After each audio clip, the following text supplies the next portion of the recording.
Welcome to the Performing Arts Series brought to you by the Kennedy Center and the Prince William Network. This program is interactive, and you'll have an opportunity to ask questions of us later in the broadcast by using the 800 number or email address appearing on your screen. I'm Maria Salvadore, your moderator for today's program. I'm joined in the studio today with students from Battlefield High School.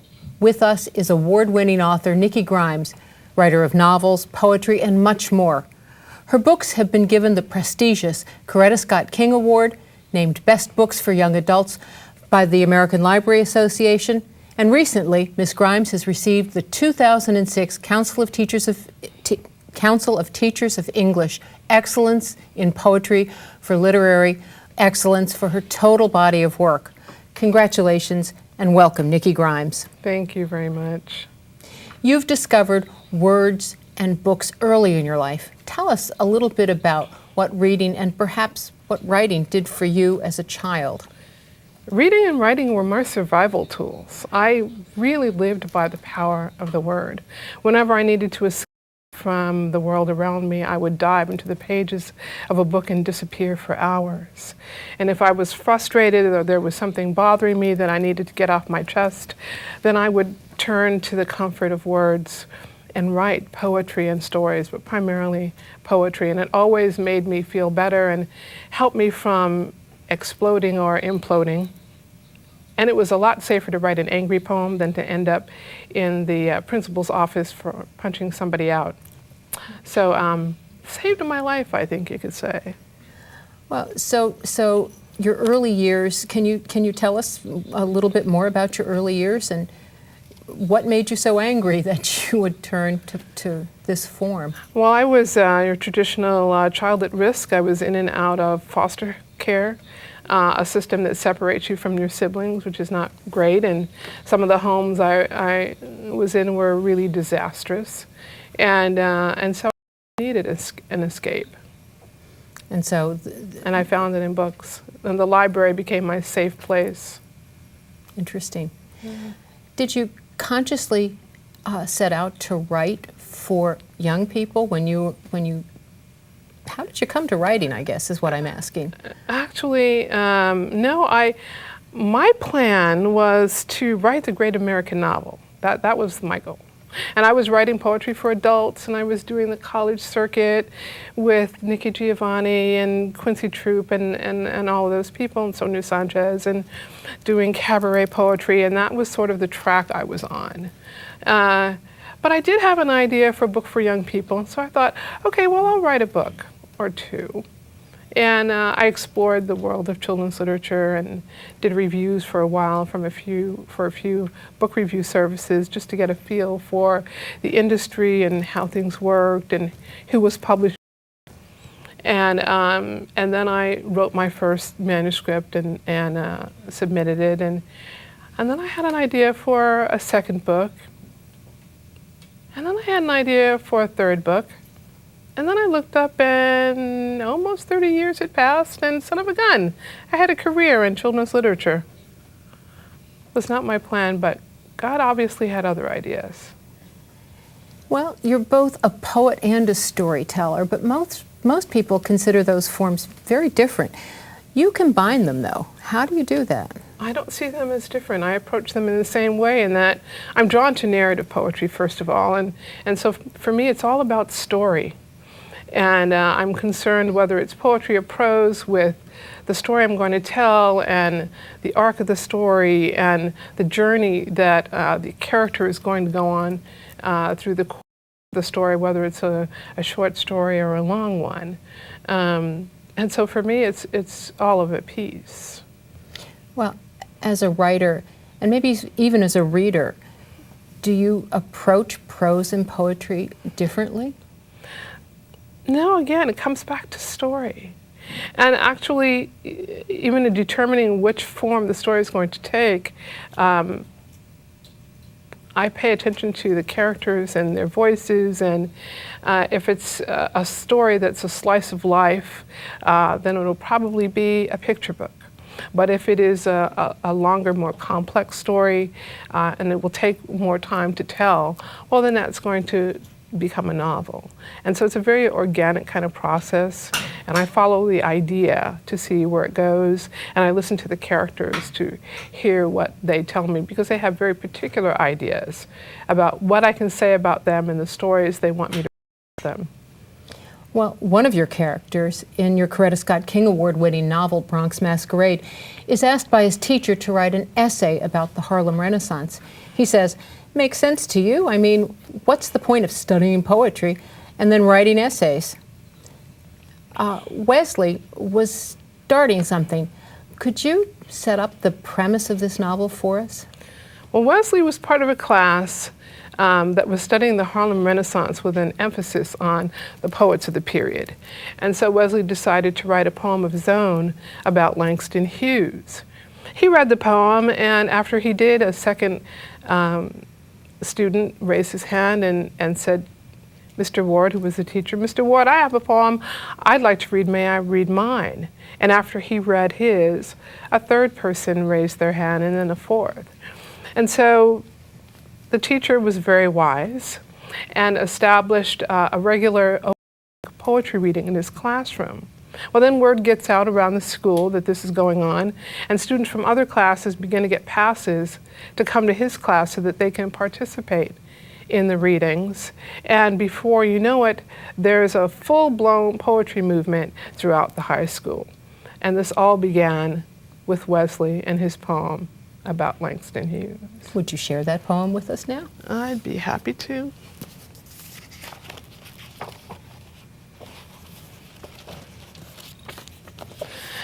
Trumpeter of Lenox and Seventh, through Jesse B. Semple, you simply celebrated blues and bebop and being black before it was considered hip. You dipped into the muddy waters of the Harlem River and shouted, "Taste and see that we black folk be good at fanning hope and stoking the fires of dreams deferred." You made sure the world heard about the beauty of maple sugar children and the artfully tattooed backs of black sailors venturing out to foreign places. Your sweet flypaper of life led us past the Apollo and on through 125th and all the other Harlem streets of you knew like the black of your hand. You were a Pied Piper, brother man, with poetry as your flute. It's my honor and pleasure to salute you, a true Renaissance man of Harlem. Wesley's poem inspired Mr. Ward's class in many ways. There was a remarkable impact on other students as well. It seemed that this changed their lives, and the poetry changed their lives as it allowed them to reveal themselves to the reader. Devin Hope, for example, is a jock with finding something he likes in poetry. Would you share how he covers up his actual liking of poetry and then his poem? Sure. This year is looking better. My English teacher has got us studying the Harlem Renaissance, which means we have to read a lot of poetry. That suits me just fine. Gives me a reason to drag around my beat-up volumes of Langston Hughes and Claude McKay. Whenever anybody bugs me about it, all I have to say is homework. Even so, I'd rather the brothers not catch me with my head in a book. The other day, I duck into the library, snare a corner table, and hunker down with 3,000 years of black poetry. Reynard sees me, but it's not like he's going to tell anybody. He hardly speaks, and he never hangs with any of the brothers I know. So I breathe easy. I'm sure no one else has spotted me until it pops up from behind the stacks. It's Janelle Battle from my English class. I freeze and wait for the snickers I'm used to. Wait for her to say something like, "What, Coach got you reading now? Afraid you're going to flunk out and drop off the team?" But all she does is smile and wave. Like it's no big deal for me to be in a library reading. Like I have a right to be here if I want. Then she pads over, slips a copy of The Panther and the Lash on my table, and walks away without saying a word. It's one of my favorite books by Langston Hughes. How could she know? Seems like she's noticed me in the library more often than I thought. Janelle is all right. So what if she's a little plump? At least when you turn the lights on upstairs, somebody's at home. She's smart and she doesn't try hiding it, which get me thinking, maybe it's time I quit sneaking in and out of the library like some thief. Maybe it's time I just started being who I am. And then he goes on to write Bronx Masquerade. I woke up this morning exhausted from hiding the me of me. So I stand here confiding there's more to Devon than jump, shot, and rim. I'm more than tall and lengthy of limb.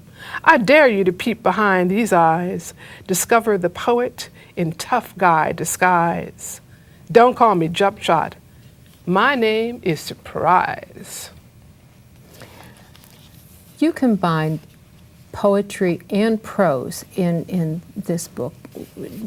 How did you come to that decision to use both forms to tell this one story? Well, I believe we all live behind masks, and by the time we're in high school, they are firmly in place. And I wanted to explore the difference between who we appear to be on the outside and who we really are on the inside. And so I chose prose and poetry as a way to sort of go back and forth between those two points of view. Interesting.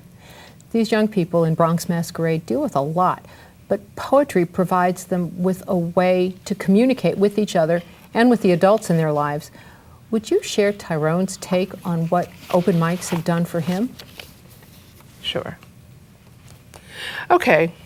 I just wanted to say I'm really glad I got to do this poetry thing, because I feel like even though the people in our class are all different colors and some of you speak a different language and everything, I feel like we connected. I feel like I know you now. You know what I'm saying? I feel like we're not as different as I thought. I looked out at Raul, Janelle, Gloria, Devin, my homie Wesley, my whole crew, and felt something deep inside my chest, something that made me swallow hard. You guys are okay, I said. Even you, Steve, with your skinny bleach blonde self. Steve grinned. Raynard patted him on the back, and everybody else tee-heed for a hot second. Then I went back to my seat. You explore character again using poetry in Talkin About Bessie, another Coretta Scott King honor-winning book. But rather than having the character reveal herself, except in the last poem, you introduce the early African-American female aviator through the voices of others after Bessie Coleman has fallen to her death. Tell us how you came to write this. Well, at the time I was working on the book, there weren't any books on Bessie Coleman for young readers. And while I was working on it, I learned that there were 2 other manuscripts in circulation. So I went to my editor and I made her aware of that, and I said, you know, you still want me to write this book? And she said, well, yours doesn't have to be the only one, it only has to be the best. No pressure there. But I wondered how I could tell the story in a way that would be different from anyone else. And my strong suit is poetry and voices, and so that was my choice. But what really impacted the decision was my own experience of going to memorials and discovering that you learn far more about the person that you thought you knew when you hear all the different perspectives on that person, and you leave that memorial with a much rounder sense of who that person really was. And so I wanted to have that same sort of experience with Bessie, to look at her life through the eyes of those who knew her. E.B. Lewis's illustrations are portraits of those people that you just described. How did you research her life, and how did he research the people in her life too? Well, I use primarily secondary sources. Doris Rich's Queen Bess was important. There's an unpublished manuscript written by one of Bessie's sisters. I found work at the Schomburg Library. I researched old newspaper clips, and also there was research into aviation. I had to read about flying, about the mechanics of it. I interviewed 2 female pilots who were friends to get a feel for what that was like to be a pilot, and actually got to sit in the cockpit of a plane very similar to the one that Bessie flew. So those were some of the ways I got at the story. As for E.B. Lewis's work, interestingly enough, the portraits that he uses throughout the book are actually members of his family. He went to family photos because it occurred to him that nobody was any of these people really looked like. And he's been collecting old photos for years, and so he went through his own family photos and chose people to stand in for the portraits, which I thought was brilliant. It certainly is. Yeah. But how did you, as the writer of these voices, how did you respond to these images? Oh, I thought they were powerful. I thought they were wonderful. I was very pleased. As I knew I would be, because E.B. is very meticulous in his research, so I knew he would do a great job, and he did. Do you have any choice in the illustrator? I'm always involved in the choice of the illustrator because it is a critical choice. I can write a beautiful book, but if the cover does not sing, no one will open it. So it's a very, very important choice. Very few authors are involved in that, but I have been from early on and continue to be. That's wonderful. A young fan provides a bit of background about what she achieved, but more, the impact of her life on others. Could you read that poem, please, in Talking About Bessie? Absolutely. Young fan, you should have seen her. She made her plane do spirals and fancy flips, and made the plane quit midair and let it zoom down, like when she crashed in California. And just when we thought she was surely done for, she pulled the plane up again and soared off for the sun. Just think, we colored folks almost didn't get to see her, because the air circus was usually whites only. But Bessie told the producers if we couldn't come to the show, she wouldn't either. Her shows were worth so much money, they finally let her have her way. Folks here in Waxahachie lined up for a chance to fly with Bessie after the show, like folks had done in Houston, Memphis, Richmond, and every other city she'd flown in the last 4 years. I'd have flown with Bessie too, but Ma said girls and planes don't go together. Bessie was 34, which is sort of old, but she was beautiful. One time, a film company in Florida was planning on making a movie about her, which was no surprise. Asked me, she was a star already. Bessie gave a bunch of lectures at local churches and theaters to raise money so she could start a flying school. I went to hear her talk at one of them and sat in the front row and watched the film she showed of her flying over the Kaiser's Palace in Germany. Her eyes sparkled when she talked of aviation, and she said that we should all think about learning how to fly, especially us girls. I am anxious to teach you, she said, and I swear she was looking dead at me when she said it. I haven't made up my mind about being a pilot, but Bessie made me believe I could be anything. There's power in that poem. We do hear from Bessie herself once. In fact, she's the last one we hear from in this book. What does this poem provide that the others can't? That is, in terms of presenting this extraordinary woman. Well, I wanted to attempt to capture her passion for flight itself. I know when the women I spoke with who are pilots, every time you start talking about aviation, their eyes sparkle and there's this deep joy in their voice. And I wanted to get a sense of that, to capture that in some way. And so that was why I tried to climb into Bessie's skin and look at the world of flight through her eyes. I'll never forget that time in France. My knees wobbled when I climbed into the cockpit. The mechanic cranked the propeller for me, and soon a fine spray of engine oil misted my goggles, baptizing me for takeoff. I taxied down the runway, praying. But flying at Checkerboard Field in Chicago was the best. My family and friends were there in the stands, cheering me on as I lifted through the air. Oh, Mama, I wish you could have been in the plane to feel that magnificent machine shudder with the sheer joy of leaving the ground. I climbed over 1,000 feet that day. did a snap roll that sent the blood rush into my head so fast I thought my eyes would explode.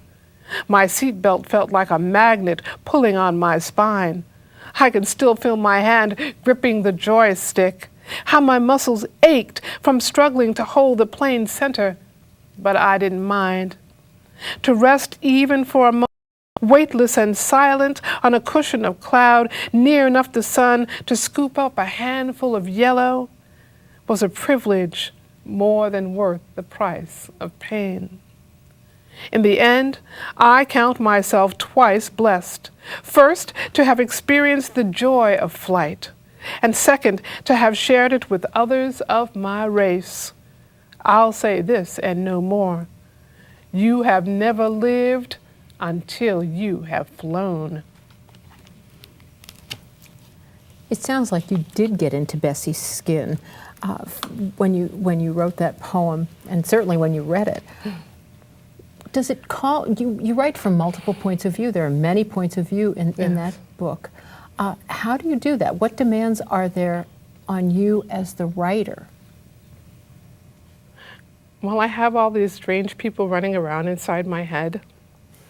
And I listen to them because their voices are really strong. And people wonder about, don't you get confused working with those different voices? But do you have a lot of friends? When they call you up, do you recognize their voices?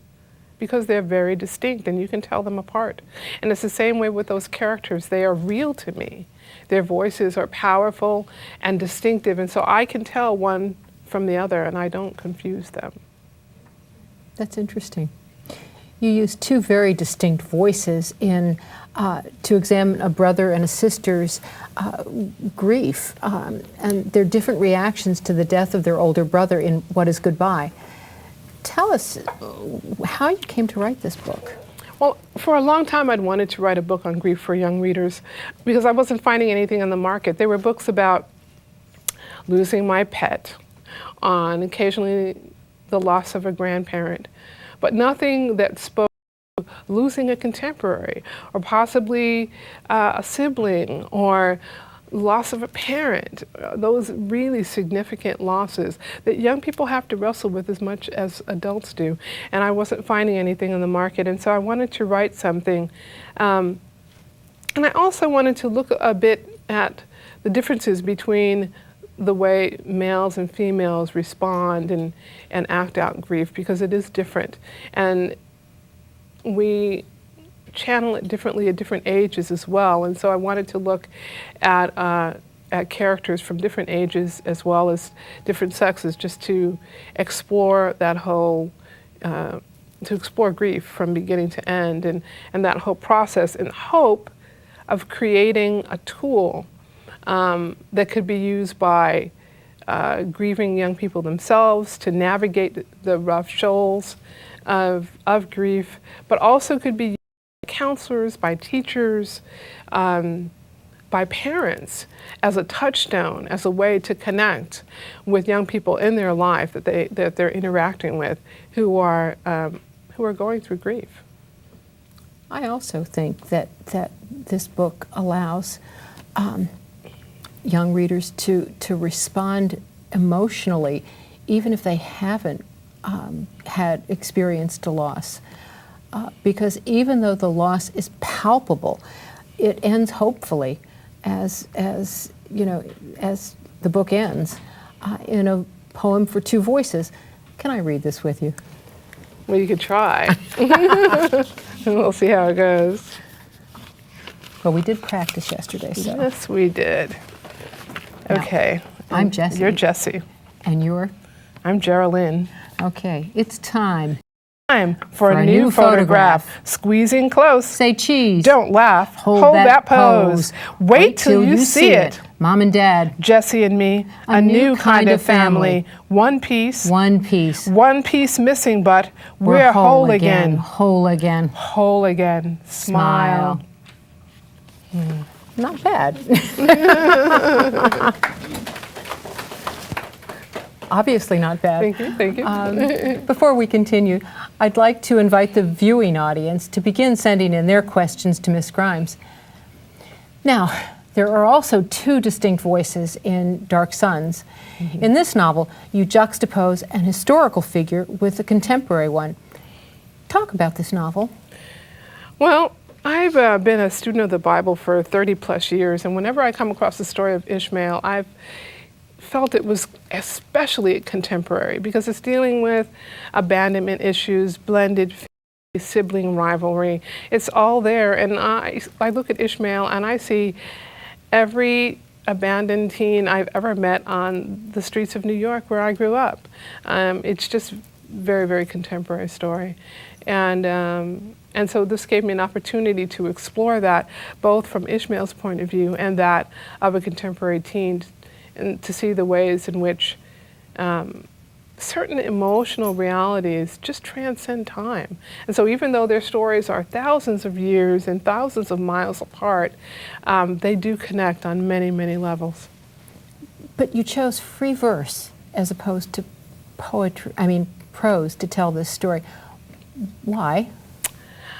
That's sort of my default. Poetry is always my default because in my work, the most important thing is to make an emotional connection with the reader. And I don't know anything that does that more powerfully than the genre of poetry. So I always go there first. So. Well, how did you research this and other books? I mean, you intimated that it was from experience and what you've experienced. Well, not Ishmael, because well, no, I guess I know I'm old, but I'm not that old. I went to the Hebrew College in New York City to do some of my research.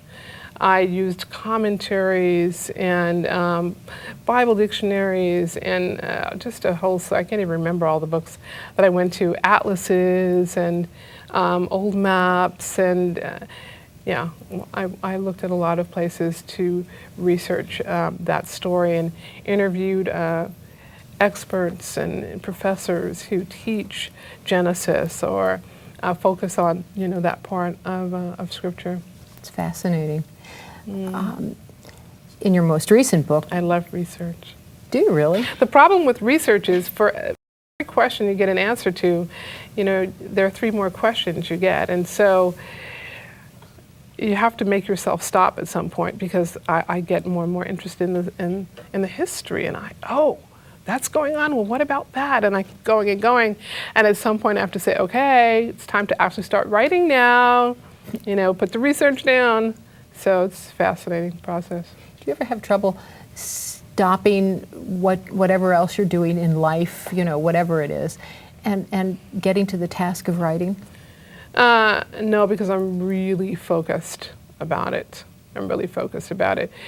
But the challenge for me these days is to find the time to do it because I'm on the road and doing so many things required of the business of writing that take away from my actual writing time, so it's a bit of a challenge. But when I'm home, I'm very focused. You don't write when you're on the road? I don't write when I'm on the road.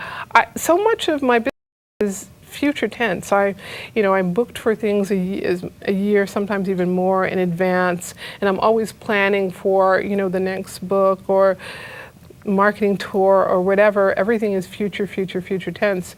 And I really want to practice being in the present.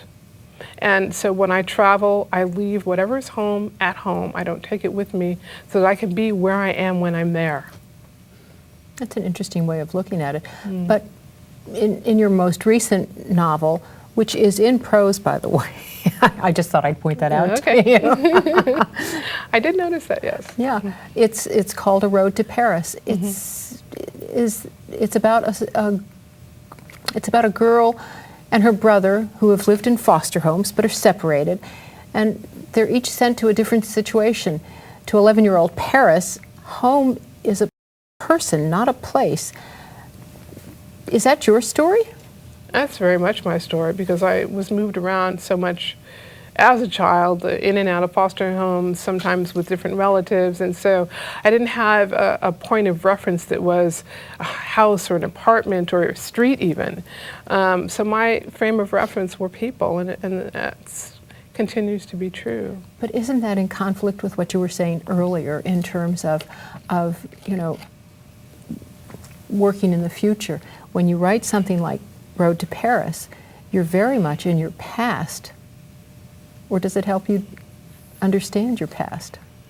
I don't know if it helps me to understand it, but it's a territory I traverse all the time, so I'm comfortable there. Interesting. I move back and forth on that line all the time. Well, like Paris had Malcolm, you have an older from whom you were separated. How has writing helped you connect over time with her? Well, we spent so much time apart that really we don't know one another's childhoods, and she's actually learned a lot about me by reading my books. And then we started trading stories. My stories will bring to life stories for her, or bring back memories for her of her own childhood at the same time. And so it's been a great way for us to connect and learn about each other's experience as young people. Well, I know you like to challenge yourself, but tell me, why did you write this book, Road to Paris, in a different voice and in prose? Well, specifically because I do like to challenge myself. I'm always looking to, with every book, doing something I haven't done before, or something that maybe I'm doing that I'm not sure I can pull off, as a way to stretch myself. And so I decided that my next book would be prose and would be in the third person, because I generally write in the first person. So yeah, it was a good experience, and it wasn't as difficult as I thought it would be, but it was definitely something I needed to do. What is different about writing in third person? It seems to me that would give you the ability to glimpse into other characters' heads. Well, it doesn't allow me quite the access to climb into the character that I like to have with a first person narrative, and that's really it for me. I wanted to get into the skin of the character, of each character. Well, you've written recently a picture book called Welcome Precious. Tell me, was that a challenge? Is writing a picture book different than other forms? Well, there again, it's a question of story. If I get an idea for a story that is simple, that is slice of life, then it's appropriate for a picture book, because that's how long it will take to tell that particular story. And it's not really a planned thing. It is so organic. This particular book came about because for some reason, I can't even remember why, asked myself, if I were to write a lullaby or a baby book, what would that be? What would I focus on? What would be my point of interest? And my answer was the sensual world, the world of our senses would be what I would focus on. And so I just started playing with the idea, and it turned into a book. It's fascinating. I know you've extensively, and I think that's probably had an impact on your writing, but am I right? Can you elaborate on that?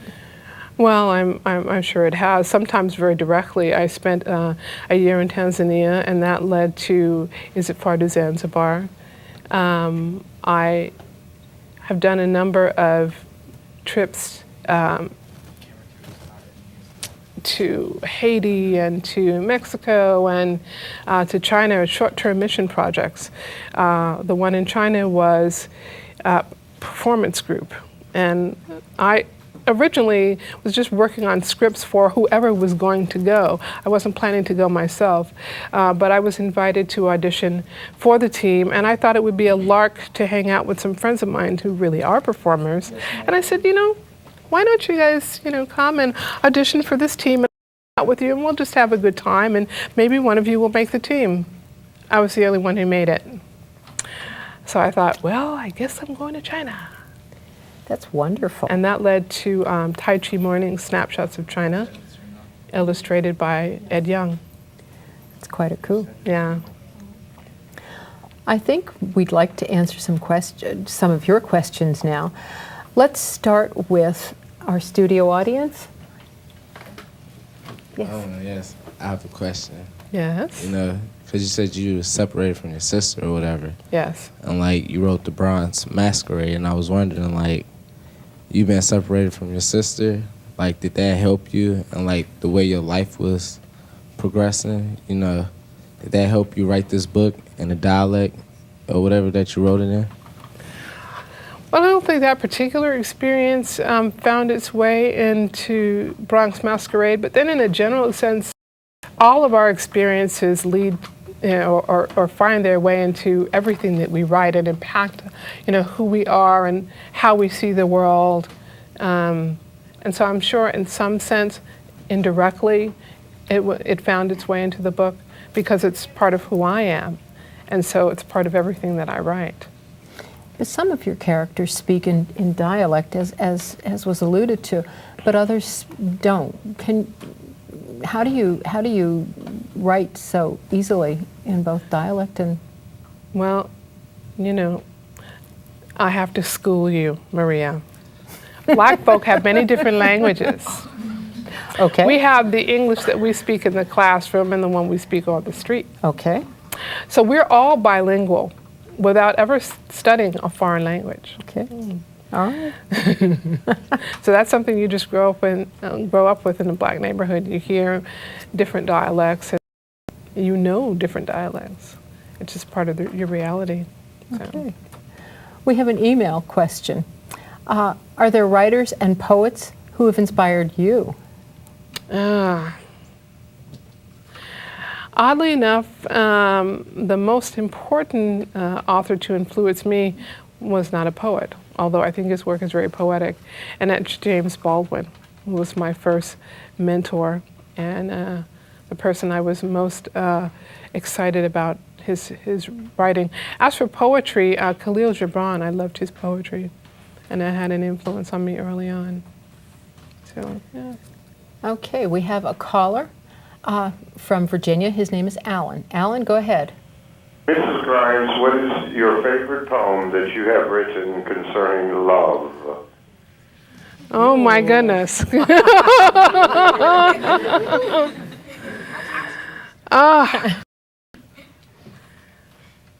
Let's see. Love is not the only face a poem wears.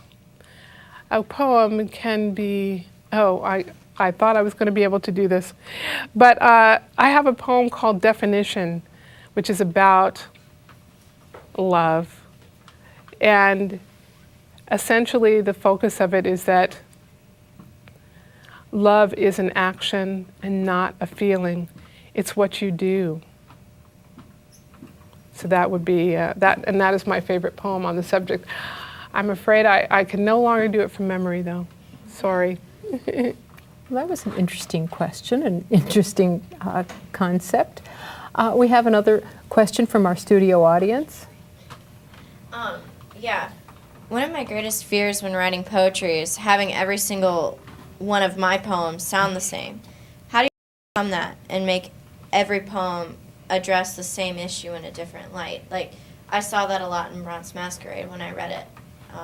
One of the characters was able to address a certain issue from a different point of view later on in the story when she came back to it. How are you able to do that and make each poem sound unique? Part of that is just listening to the voice of the character and not being, not coming at poetry with a preconceived notion of what it's going to be or limiting myself in terms of form. I'm not looking to make every line rhyme or for it to have a particular line break or scheme. Again, the focus is on telling the story and finding the best way to tell that particular story. And so I'm listening for the music in the character, in the way he or she speaks, to bring that into the poem. I pay attention to the subject matter itself because some subject matter lends itself towards rhyme or towards a sing-songy kind of treatment, and other subject matter doesn't. So I really pay attention to that. do you consciously, are you consciously aware of the form of the poem that you're using? Haiku, sonnet, you know? Not narrative. often going in. I mean, with haiku, yes, because it is so very specific. Yeah. But no, I'm very much like a musician who plays piano by ear. And so I'm not always conscious even of the name of the form that I'm using until after the work is done, sometimes very long after. I remember reading a review of My Man Blue, one of my collections of poetry, and the reviewer wondered why I'd chosen a sonnet for a particular poem. And I can remember reading that and thinking, oh, that was a sonnet. Interesting. That is interesting. We have another email question. And this questioner wants to know, how do you choose the ideas for your books? How do you get the ideas for your books? And clearly you have a lot. Oh, but ideas come from everywhere. And the only difference between a writer and someone who doesn't write is that I write my ideas down. But we all get ideas left and right. The things I choose to write about, though, are those ideas that stick, that keep coming back to me again and again and again. The ones that bother me in the middle of the night, the ones I can't get away from, because there's something there. There must be something there that I need to explore. And so I do. And writing allows you to explore these? And writing allows me to explore. Okay, we have another question from our audience. Ms. G, can I call you Ms. G? That's okay. All right. That's a new one, I like it. All right, I was just wondering, if you could pick one poem from Bronx Masquerade that affected the teen population as a whole, which one would you choose? Ooh. It affected the teen population as a whole. I don't know. Black Box might be a good one, because we're all trying to get out of our boxes.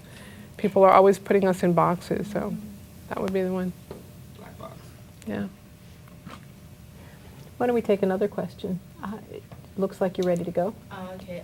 Having characters in your work that sound like with real people with real lives, problems and concern, do they like symbolize people that experiences that you have come across in your life? Sometimes they do represent my own experiences, but very often they're experiences of people I have observed. I can tell you, if any of you have friends who plan to be writers, be on your best behavior, because we write about everyone we know. No one is safe. I am always paying attention, I'm always editing, I'm always filing away dialogue, bits of dialogue, dialect, gestures, things that I hear and see around me all the time. I pick it up in just daily conversation. I'll be in a restaurant and I'll hear snatches of something that sound interesting, and I'll lean a little bit closer. And